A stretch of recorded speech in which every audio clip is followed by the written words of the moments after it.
Hi there, guys, and welcome to the Chronicles of Gamers, episode 66. This is a podcast where we love to explain our love-hate relationship with video games.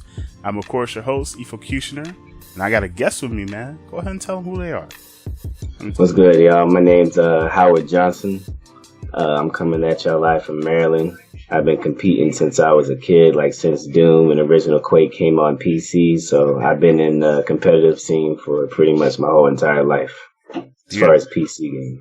You got a little nickname or something that they call you? Yeah, everybody, at least my family and people close to me, they call me Petey or Lil Petey. Lil Petey? Yeah.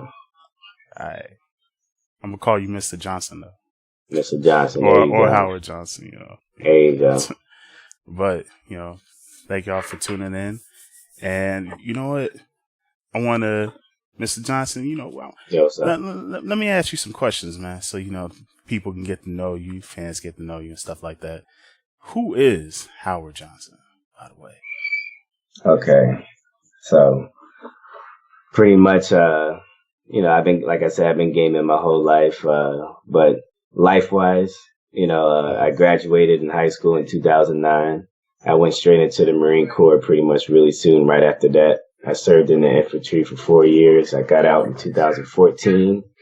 And pretty much ever since I've been out, I've been all about, you know, gaming blew up from when we were younger, at least from when I was younger to now. People are actually making a living off of it and stuff. So I'm just trying to get more black people into this at the end of the day. I mean, you can't be that much older though, man. Like I'm 27. I'm about to be 28 this year. Bro, I'm 30. Hey man, I'm catching up. like I'm that far behind. You are kind of. I was watching you play when you were playing basketball. I was on the sidelines watching you, imitating you when you ran to the other side of the court. I was the one. I was there. All right. So, when was the first time you got into video games? Like, what age did you start playing? And I think I was like, I had to have been around like 4 or 5 years old. Like I was young, man. What was that? What was that first game, man? What was the console? Doom. It wasn't even a console. See, I was blessed. My dad was in the Marine Corps too, and he was into Intel, so he was always around computers and stuff. And all his friends, you know, they knew about this stuff. So he would come home and he would always have all these laptops, and you know, we would just be playing. It would be me, him, and my sister. We'll be playing Doom, and then after Doom. Then Quake came out. That was like the first really multiplayer, free look type of shooter. You know what I mean? Yeah. And we were playing Quake. We was going at it. But the thing is, I was so young. Remember, I was between like 4 to 6 years old, but my hands were so small that I could only use the keyboard. I wasn't using a keyboard and mouse. I was just using keyboard, but I was also playing at a high level, and I was a kid. I was a kid. Man, so you just had the computer, you was playing them Doom, Quake, man. I didn't even know about a console for real. I envy you on that one, man. Yeah.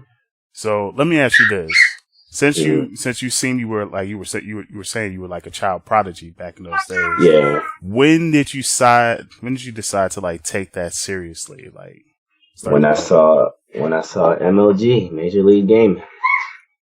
I didn't see that until this was right before Halo 3 dropped.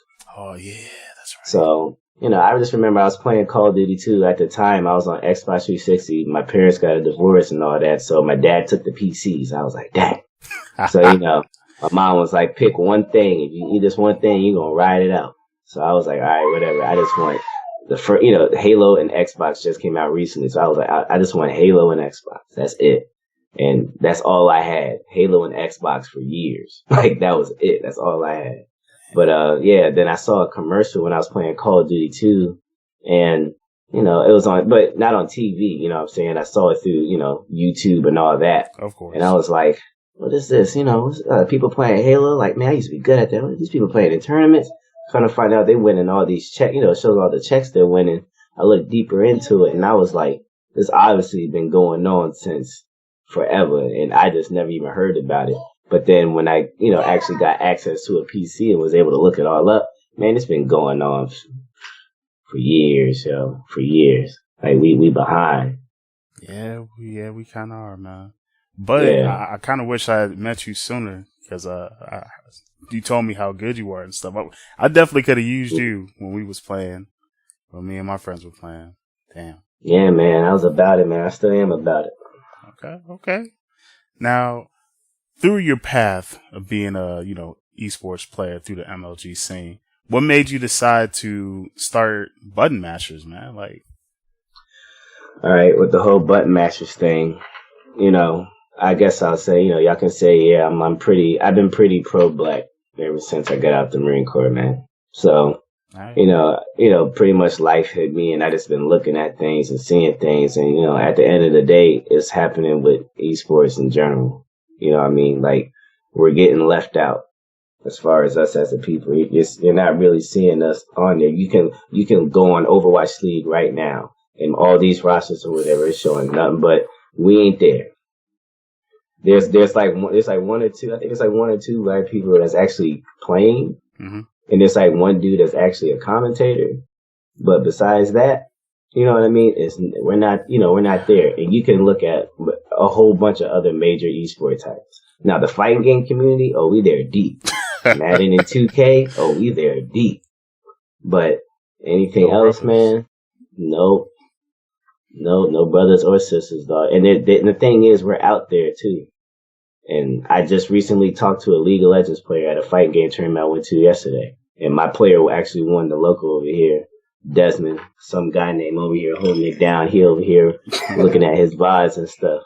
But, yeah, man, like, I was talking to a League of Legends player. And he also plays fighting games though, but he's really good. And I was like, is there any other black League of Legends players that that are really good that's actually trying to do something?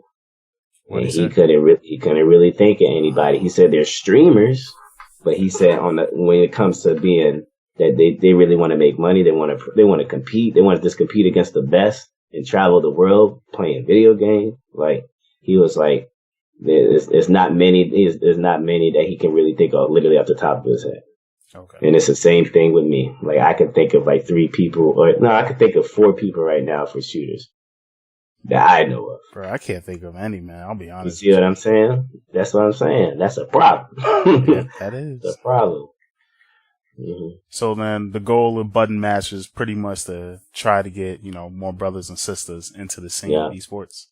Specifically, at least like the shooting community, because, Nah, just everything. Like that's just me personally. I specialize in shooting games. Like I like anything competition wise. I don't care what, it can be RTS games, MMOs, fighting games, racing games, sports games. I like competitive play. Like I'm a competitive player, but when it comes to like shooting games, that's just my specialty. Like that's my go-to. Okay. Yeah. So you might form that Rocket League and stuff? I can't do that though. And I mean, I could probably do that with my little brother. Or like my wife or something like that. We get a drink or two and we could probably play some Rocket League. Alright. So what do you think of like the overall? So you know what, we just gonna so pretty much we got the questions out the way. I feel like. Oh wait, hold up. Oh my bad. I didn't want to cut you off. I want to talk the goal though, the actual goal. Oh yeah, that's right. I'm so sorry. Yeah. I thought that's my apologies. Thank you. It's all good, dog. But like for me, like the actual goal of button mashers is we want to bring more awareness to black families about esports and the gaming industry as a whole. And also we want to get more black gamers into the competitive gaming scene specifically. At least for button mashers, that's the goal right now. So it's to bring awareness to black families. I'm talking about to your average family, cause there's people telling people, a lot of kids play 2K, but a lot of, not even kids, people our age in their 20s and 30s still play video games on a daily basis. But they don't really know what they can actually make off this and actually how big this is going to be come soon. You know what I mean? You don't want to be left out and just be wanting to be a player. You know what I mean?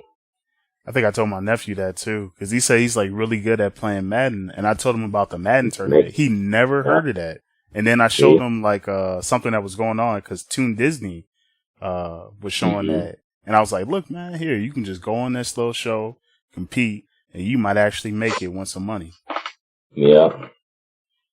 But then like the thing that's I can say that's messing up esports as a whole. I mean, like, cause I remember one of your questions, I think, was like, do I see esports, potentially failing or getting bigger? Whoa. All right. All right. So, all right, screw it. So we're going to go straight into the esports talk. Let's go straight into it. All right. So all about the hype. We talking about esports. All right, go into it. So what do you think of esports in general, man?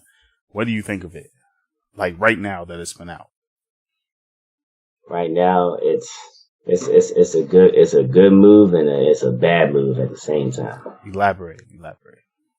It's a good move because it's getting on mainstream, so your average family is starting to kind of hear about it as long as they're watching the right channels. It's hitting the news channels. That's a good answer. It's hitting the news channels because you had that one popular streamer, Ninja, who streamed with Drake on Fortnite. And, it showed how much people were watching just them play. You know what I mean? They couldn't see Drake, but they could hear Drake. They couldn't see him, though. They loved it. And then, but the bad thing that I was saying is that now since it's on TV, it's not in the gamer's hands no more. So as far as how you can compare it to something like the NBA, you know what I'm saying? Like you can go to an NBA game, if you get floor seats, you lucky though. But if you get floor seats and you can be hyped, but you can be hyped to a certain extent. Sooner or later, somebody's going to tell you, hey, you're going to have to calm down. You know what I mean? They have control over everything that they do. Their athletes can only do but so much. Back then, at least before esports got big to where it's on TV now, man, you could be as hype as you want. People be screaming, hyping people up. Like it was really hype to actually be at a tournament. And now since it's on, you got the E-League and stuff when they showed the Street Fighter, it shows Street Fighters. It was, they could have done a lot better. I can tell you that. Like it was like, why were they so quiet to themselves? Like they shook hands after it. Said a little things, but there wasn't the hype about it. No pop-offs, no nothing. No pop-offs, no nothing. Like, gaming is entertaining, and it's fun to play. Mm-hmm. It's fun to play. However way you play games, you should be able to play games no matter where you are. Like, if you're playing that game, play the game the way you enjoy it. You know what I mean? So, that's just my sense. It's good and it's bad. All right. Well, I know esports for me, I'm pretty much going to be talking about from like FGC, maybe a tad bit of Overwatch, but I do agree with you. Like esports has done so much wonderful things on like finally getting that showcase. Like the greatest thing was to like fucking see Street Fighter 5 on ESPN2 at Evo. Like, and then like going on Twitter and seeing all the fucking hate for it. Like, what is this? Why is this video game on there? And I'm happy as hell, even though it was kind of, lackluster because commentating wasn't the greatest at that moment, and it wasn't as hype as it should have been. Like there should have been a lot more pop-offs. There should have been a lot more, like, yo, I fucking made it or I won this shit. But yeah, I do like the fact that now, especially with E-League, everybody's getting a shot. Everyone's getting showcased. It's not just Street Fighter. It's Tekken. Hopefully KOF will be in there. You got Injustice too, but that's IPS and that's Time Warner, so that they're gonna get their thing. But at the same time, man, I feel like I hate how esports is going too. Like you was saying, like it's taking the fun out the underground shit, man. Like back in the day before motherfuckers used to get hyped, there used to be like real rivalries. It wasn't all about them. Like I love the money, but it's like it wasn't all about that. Yeah, it was more about it wasn't always about the money. It was about hey, we want to let y'all know who actually run this. Like hey, y'all some butt. When I walk in the door, you some butt, you some butt, you some butt. Play me right now. Money match me right now. Right. Put your money where your mouth is if you good. I used to come into Halo tournaments and Call of Duty tournaments deep. I know I've done some money matches, got my ass kicked, and won some twos, but. Me too, dog. You ain't the only one, but the thing is, it brings, it makes it more entertaining. You're playing for something and stuff. And then trash talk is then allowed. It's allowed at that point. But the best thing I liked it too, man, was motherfuckers didn't get so serious when you trash talk. Exactly. Like at the end of the day, you knew it was a video game, and it's like, look, you took that ass whooping, it's fine, man. Yeah. But you level up, you get better. Next time you see him in a tournament, you be like, hey, man, I want to run that shit back. All right, let's run that back. And then that's it. You either hold the L or you train and get better. Yeah. But now it can ruin somebody's whole reputation or whatever. It can ruin their whole chance of being able to get picked up by any team just because they got into an argument with somebody. And that is another thing I hate. I hate that esports is trying to make this family friendly shit where it's just like, oh, we want to appeal to the kids, man. You know, like to me, it seems like esports is like what WWE was after like they finally acquired WCW, ECW. Like they tried to go that family route. They tried to tone down the violence. They trying to tone down the action. And now if you look at them now, they trying to go back to the old ways where they were like, they were hungry.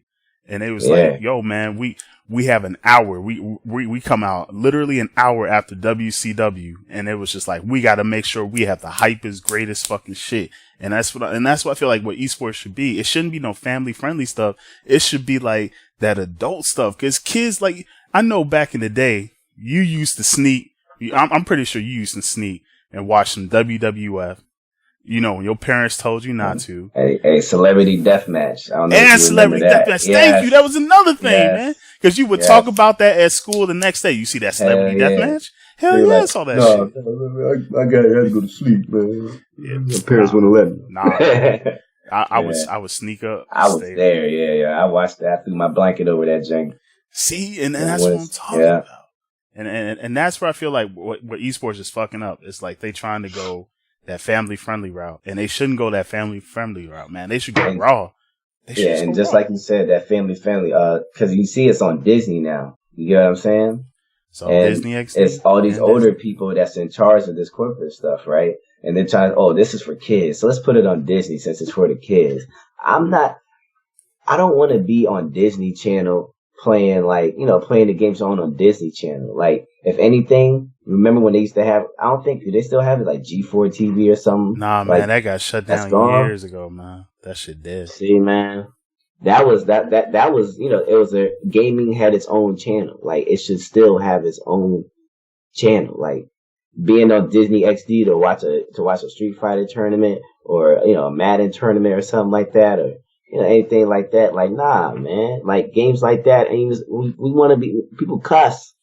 I don't want to have my little daughter, watching Mickey Mouse and it goes, that she hits the remote on accident and it goes to the next channel in Street Fighter, and, and then she's, at the end of the day, it's like, it's a bad look. To me, it's, that's where I think they're trying to say, like, gaming is for kids. Leave the gaming to the children type of thing. And that's not how it's supposed to be. Anybody can play a game.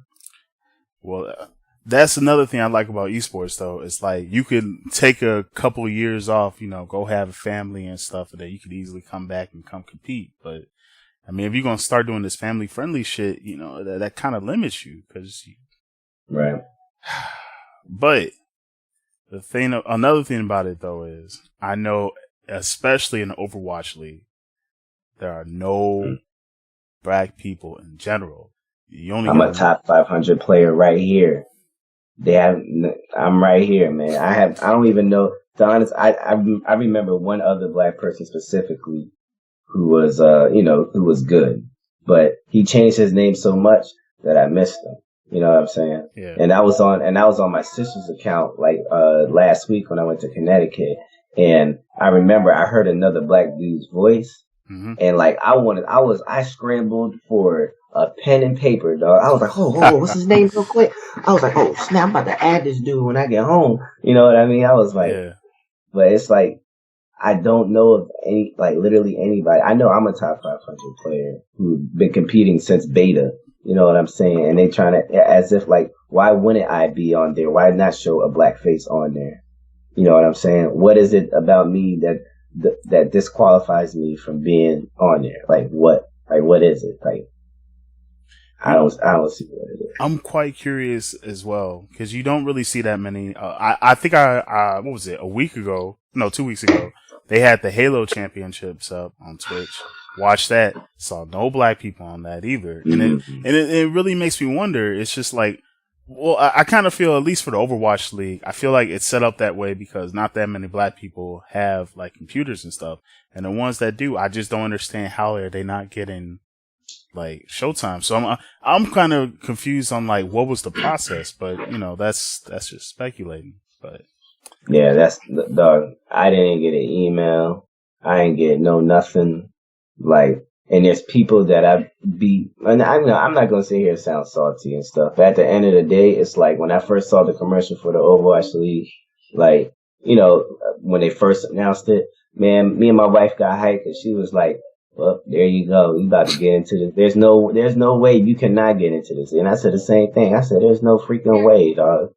Like, there's absolutely no way." You know what I'm saying? And I'm not playing just for myself. You know what I'm saying? At the end of the day, I got a wife and I got a child and stuff like that. And I'm trying to show them like, hey, you know what I'm saying? I can get some money from this stuff at the end of the day. But when you put so much time into it, and then it's like, if I was playing the game just to play the game, then that's one thing.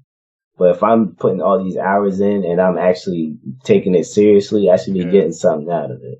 You know what I'm saying? I shouldn't be having to do other stuff. Another thing I'm also kind of interested about, like, so since you are mostly focused on shooters, do you know if they have like smaller tournaments or like scenes and stuff like that where people can compete? Yeah, there's small tournaments. Anybody, at the end of the day, that's an open market. Like, that's an open market. Anybody can run a tournament. Anybody can run a tournament. Me personally, I was running Madden tournaments in Maryland. In Capitol Heights. I was running them back in 2015-16. And then I started venturing out into fighting games. I know about the stuff. I'm not a personal player. Like, I don't personally play Madden, but I know so many people who play Madden. And I searched up like Madden tournaments in my area, man, I ain't see nothing. So I was like, all right, open market, I'm gonna see what happens. I started running tournaments for the first 3 weeks. Nobody was biting. Then I finally got somebody that told me I was running the wrong console. I got the right console. 6 people came out. Next week, 12 people came out. Next week, it was like 18. And it started getting up and up, and I started making profit. You know what I'm saying? And it's just like, it's an open market. Anybody can run a tournament. You don't have to be a big name. A lot more people will come if you have a lot more representation and you have a lot more money and stuff like that. But at the end of the day, there's small tournaments. And the thing is about that too, is that there's not just one site. You know what I'm saying? That's the disorganized part of when it comes to gaming. Because the internet is so big. There's so many sites that run tournaments. You know what I'm saying? There's so many sites that, there's small tournaments all over the place. But it's like, if there's all the people are going to venture out to the ones that's dishing out the most money with the less entry fee. So, like, it's like for you, if you want to start something, but you want to make money off of it at the same time, but still, put towards it. Yeah. You can't just keep throwing money away. That's like literally giving money away. You can't just keep giving money away and then not expecting nothing in return. But the thing is, people ain't going to enter into your tournament if they can already enter into a $100,000 tournament for free. You know what I'm saying? And then that's the bad part. 'Cause that's where the sponsors are coming in and stuff like that. So how do you feel about that though? Because I know for the FGC, like now there are all these sponsors and all these corporate suits that came. I feel like they came in like around 2013, 2014. But now that they came in, it's like it's getting a little harder for those that kind of want to start up, unless they're like in their own. It depends on like where you stay at, but it's kind of harder for you to build something. Yeah, and especially like you said, fighting game community. Like my guy right here, his name, he go by some guy name, and he plays Street. Like right now, he's hot in Street Fighter in Maryland, but he's on the East Coast, where all the fighting game players at. Mainly nowadays, they're on the West Coast. All the big tournaments and stuff like that, they're on the West Coast. They ain't on the East Coast. You can come to a local here, and if 12 people come up, 12 people show up, and it's a $5 entry fee. You think you really gonna make a good amount of money? Besides the money is, what I'm saying, like, he got the fame from winning the tournaments. He got the fame, but then it's like, it's all the tournaments and stuff are on the West Coast. It's not even just for fighting games. It's for esports in general. Oh yeah, West Coast. So I'm thinking maybe is it because that it's closer to Asia? That it is closer to Asia for as far as them when they get visas. I think I've had this discussion with a few people. I know one person who used to work with ESL, and then he kind of stopped, and we kind of talked about it. And it's like Cali and Atlanta are pretty much the two places to be. Atlanta is the best at filming esports stuff because like almost 90% of E-League shit is in Atlanta. It's the cheapest to record, but all the tournaments, because everybody got cameras there. Yep. But the whole esports thing, it's just so much easier in Cali because almost all the production shit is in California. Okay. Like Time Warner's in California, so it's not that bad. ESPN's like stationed in California. It's just so much easier in California. That makes sense. So I can understand. Like, believe me, I know when I went out to Cali, I found like a crap ton of tournaments. It was just interesting to see how much support there is in Cali. But there's also the same amount of support in New York too. And I feel like there's some places in the Midwest, but it's not as big as those two. And it should be bigger. That's why I'm saying, like, it's an open market. If you ever wanted to start a business, look into the gaming business because there's so many people that's trying to do it and they're not doing it right. And at the end of the day, we're good at entertaining. Oh, yeah. As a people, as a people, we like to be entertained and we like to have fun when we're going out and stuff like that. And right now, predominantly all these is not ran by us and stuff like that as far as black people goes. And you can tell because it's not, you walk in and, it's everything got their own vibe and stuff. Like when I was in Korea and Japan, it felt like you was in Korea and Japan, but it was like, what I'm saying, like each LAN center, each PC bunk was, I mean, it was their own. There's some that was quiet, some was like a library type of thing, some was dark and loud and had music banging and stuff like that. It was so many different ones that you could find a LAN center that fit your type of style as a person. And corporate is just trying to, just trying to put the nut in the butt on at least for you if we're here for right now still. All right, so you hear that, folks? So if you do want to start something, you can, man. Don't let people tell you. Don't let anybody tell you different. You can easily start up something. You want to throw a tournament? You want to run a tournament? Go ahead and do it. What places did you hold tournaments at though? Like, I did online and over here in Capitol Heights, Maryland. Okay. And then did you do any like offline tournaments and stuff like that? Yeah. The offlines was in Capitol Heights. Okay. Yeah. All right. See, there you go. Start online, get a vibe, and then take that shit. Ask for some help or something like that. When you've got enough people, you can be like, go to your local, I don't know, GameStop or like comic book store or something like that. LAN center, start up with a little tournament. Or, well, let me ask you this, man. Like, what do you think black people can do to get themselves like more noticed? Talk to me. Talk to you. It's like, I'm playing with you. No, that's good. I mean, plug that shit in, man. At the same time, but what could black people do? You gotta put yourself out there, man. Like, there's no excuse no more. Like, the type of player I was, I never wanted to put myself out there. I was like, nah, I don't want people finding out how I play. I'm not that type of person. Like, I don't do camera.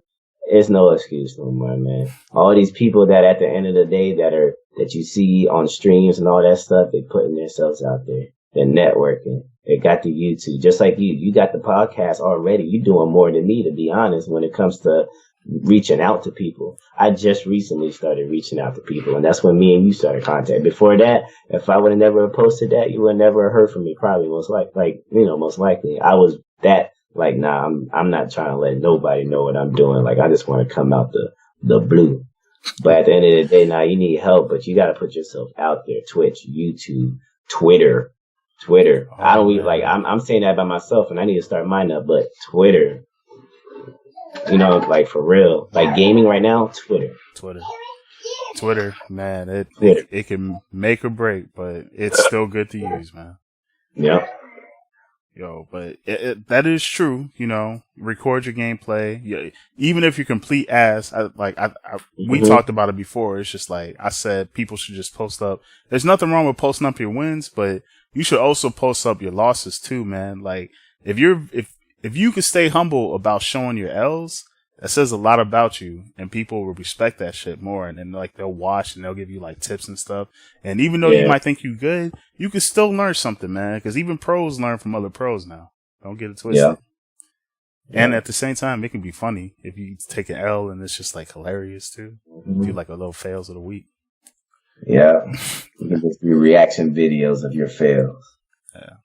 Yeah, that's the best way to get you there. Yeah. Or if like, say you're trying to do the commentating thing too, man, you could also just commentate your gameplay, practice on that as well. That's an open market right now. Yeah, commentating is highly needed, especially for Black people. We need that. Like, Overwatch League probably has like 2 people for commentating. I got it up right here, right now, and I keep rolling my eyes every time I look over there. Like, I'm just rolling my eyes about it. You're watching it now too? It's up. I mean, them people are okay. I mean, a lot of people, the DPS, like, I mean, at the end of the day, like, I'm more into the game as far as like the players and stuff like that, but but as far as how they're showing it, like, I watched the Overwatch League when it first came out, like the first couple of days. I did too. And then that was it. I'm gonna just leave it at that. Yeah. So that was it. And also, like today, they zoomed in the camera on the only Black person in the crowd. Hey. It's like, look, man, we don't just show tryhards on stream anymore. We show Black people. Yeah. Only that one, he was there. I wonder how much they have to pay the man. I'm just kidding. Hey, man. He's probably a fan. But, so, I mean, we pretty much gave our little 2 cents on, like, how people could get themselves out there and all that stuff. But, hey, do you have, like, any way for people to reach you? Like, you got the Facebook up at least? Yes, I have for me, it's my personal Facebook. You can find me at facebook.com/HOJO1990. That's Hojo1990. I'm a very direct person. Like, you can just hit me up straight up on Facebook.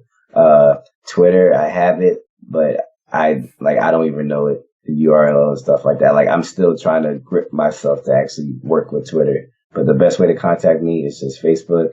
And then my email is at HOJO1990@hotmail.com. You can just contact me there and I respond. Okay. So let me ask you this, man. So we're gonna go to a little true story moment. This is where we like to talk about, like our proudest video game moment or saddest or funniest, whichever, man. It's just the whole, video game story. So what do you have from your years of competing, good or bad? I've been thinking about this all day. I have a lot more bad experiences than good, because that's one of the main reasons why I'm starting, button mashers, because I just got sick of it. All right, well then let me get the bad one, man, that just like motivated you to be like, okay, fuck this, I want mashers. I got a perfect one. Back in Call of Duty 4 on Xbox 360, this is right when MLG, right before they actually picked it up when they actually did pick it up. Mm-hmm. It was an event before they picked it up. It was a tournament hosted by NX Gamers. That was the competition of GameBattles.com back then. So we went to Florida, and it was me, my sister, and this other teammate, Evil J Rock. We played for Type Z back then. And we flew all the way, me and my sister flew from Maryland all the way to Florida to this tournament that they advertised. They're saying, it's going to be, best 2 out of 3 maps until you get to the finals. Then it's going to be first to 3 wins and stuff like that. Double elimination tournament. Just like a regular tournament. Right. So we get there, everybody's waiting. It took forever, and then finally it started. And the guy was like, okay, well, things changed. We're only playing 1 map for 15 minutes on Team Deathmatch. Whoever loses, you're out the tournament. And at that point, I was like, yo, hold on. We just flew from Maryland to Florida to play 1 map for 15 minutes, and if we lose, we're automatically out, period. I was like, holla at me when you're sober. You know what I mean? Yeah. But, I mean, they weren't playing around, so I was like, all right. So our very first match, people know us as Type Z back then on Xbox. People knew who Type. If you played competitively in any game, it didn't matter what game it was. We will haunt you in any game. We were like good at all type of games. We didn't just play one game. So then, we entered the tournament. It started, and they put us up against the number 1 team. We was like we was expected. It was either gonna be us or the team we played, Fear. What was your team's name? Type Z. Type Z. Okay. And we played against Fear. Very first game. Very first match. That's what was supposed to be expected at the very end. You get what I'm saying? Mm-hmm. So then they put us up. We expected it's me, my sister, and somebody else. And so we're playing in the game, right? We're playing a match, whatever. Come to find out, they want to let nobody use headphones. And this is like a LAN center too in Florida. It's called Hard Knocks. It was called Hard Knocks. And it's and their setup wasn't even a setup for a tournament. It was a casual setup. So I'm right here. My sister's in the corner on the other side of the building. Another dude's all the way on the other, and we can't even communicate with each other. But Mike, they wouldn't allow us to use any. So I'm like, okay, they're just setting us up to fail. So then we last five minutes of the game, we're down by 2 points. Then the other team starts hiding. It's a big map, 3-on-3, and no, it's also a big map. It wasn't a tournament map. It was a casual, really big map that you would probably, veto, skip, right, if you had the chance to. And they were playing 3v3, and they hid for the last 5 minutes. Straight up hid, dog. Literally hid for the last 5 minutes. And that's how we lost. We wound up losing by 1 kill because they hid for the last 5 minutes. And when we lost, it was like, we're out. And they're like, you're out. And I looked at them. I was like, wow. I couldn't believe it. You know what I'm saying? And then right after that, I was young too at the time. And there was a Call of Duty 4 free-for-all tournament that the actual LAN center itself was hosting on PC. Mm-hmm. And I haven't played a PC since I was a kid. You know what I mean? Since my dad, took the computer. And then I told my dad, I was like, hey, Dad, how much money you got? He looked at me like, bro, he looked at me like, son, you ain't about to spend no more money. We just came over here for nothing. I was like, look, Dad, I ain't coming here for nothing. I'm leaving out with some money. So I entered the tournament. I wind up coming in 3rd place. I had all these people that was behind me. And it was my very first Call of Duty 4 tournament, PC tournament, period. And I never played Call of Duty 4 on PC in general, but I was destroying. And, then ever since then, my dad, kind of started realizing how good I was. Yeah. But it's just too many of those actual moments happened in my career. It's always something happened, because you got to remember, at the end of the day, there's gamers out there who are lazy. You know what I'm saying? And I did the Overwatch contenders. the ESL contender. That was right before the Overwatch contenders. It was $100,000 tournament. We had 4 tries to do it. I had a teammate. Two different teammates that overslept, so we couldn't even participate in 2 of the tournaments. They literally overslept, so we disqualified. And it's just you know what I'm saying? I have a lot more bad moments than good. That's why it's just I'm tired of it. I'd rather keep people on track, because at the end of the day, you can actually, if you're good at a game and you deserve to win a good tournament, if you have the chance, why not take that opportunity and have nothing hold you back? If you need support, I got your back. You know what I'm saying? At the end of the day, people ain't going to support you, at least your family members, if they don't understand it, until you start bringing in the money. Once they see the money, things change. Right. But you got to have the opportunity, and some people really need the support. I'll be at your church. I'll do whatever I got to do to show support for whatever, or to help you out in any sort of type of way. But that's where I stand with all that, man. I have more bad experiences than good. Damn, that's kind of bogus as hell, man. You go to a tournament thinking it's double elimination, and then it's just 1 try, and then they didn't even understand the maps. They just let you choose whatever. Yeah, it was just like they had no knowledge of what they were doing. They've been doing it, and then they just wasted everybody's time. But that's gamers for you. Nah, man, that's on them. Fuck that. But that was back then, though. You see how things change now. Things have changed. Damn. Mm-hmm. All right. Well, Howard Johnson, you got anything else you want to say before we go ahead and wrap this up? Yeah. If there's any black people out there watching, you need to holler at me, man. I'm trying to really do something. I'm not over here BSing with nobody. I'm very direct and up. I'm like a Dame Dash. There's people who hate him and there's people who love him. But at the same time, this needs to happen. I don't want to see. I don't want to see us not in something again. I don't want us to just be athletes, just be the gamers. I want us to be the game designers, the game developers, the social media managers, everything. Like we should be able to do our own stuff. There's no reason why we shouldn't be able to do this because we can't afford computers. Okay. Damn, that's deep. That's deep. Yeah, man, it's deep, man. It's happening in esports. Also, if you are looking to compete, man, we already gave the tips. Pretty much, record your videos, good or bad, post them up, put them on your little Facebook, man. Put it on your Twitter. Consistent. Yes, be consistent with it, good or bad. Even I'm gonna start doing it.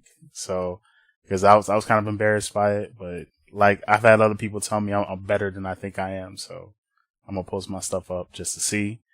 And if you do want to go compete in tournaments, first of all, you already heard like Howard shit. You just got to make sure that you got to be prepared for the unexpected. That's for sure. You definitely got to be prepared for the unexpected. And just Google the tournament and whatever is coming up. If you can do it, sign up for it. Put yourself out there. Start online if you have to. If you can't afford to travel, if there's nothing local, do online. Just do it. Because the more you do it, you're going to experience the L's. If you're not that great, even if you are great, you're going to get exposure. But then it's how consistent you are. The L's don't hurt, man. No. They really don't hurt.